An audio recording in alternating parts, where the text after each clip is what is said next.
poosa mën dëgg bàjjo bi dëkkee tumuranke fu bari ci àddina bi du Afrique rek rawatina fii ci Sénégal ma waxoon fi ne justice du football ba président de la république war a jongler mbëkk teg ci dënnam wàcce jox ministre de la justice mu puus paas procureur mu dugal kaso xanaa kenn réerewul ne koo xam ni bu sëqatee nga ni yarax mu kàlla fu mu joxoñ foofee ngay dagg te mooy li am nag fii ci sunu réew ci diggante président jaar ci ministre bi ñu dénk wàllu yoon yegg ba ci àttekat ya toog fële nga xam ni mooy ca parquet ba mu mel ni càllale gii boole waa càlleen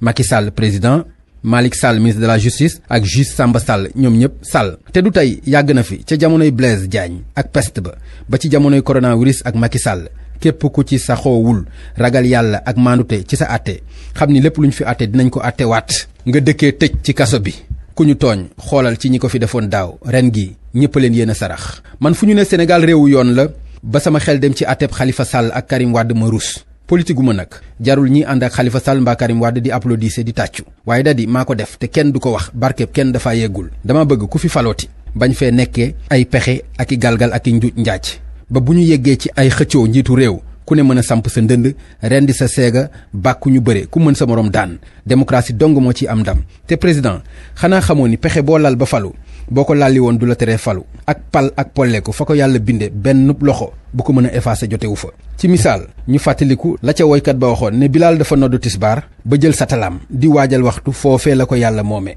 ba moo waral ci sa coobare bàyyil xel ñaar ñii nekk ci kaso bi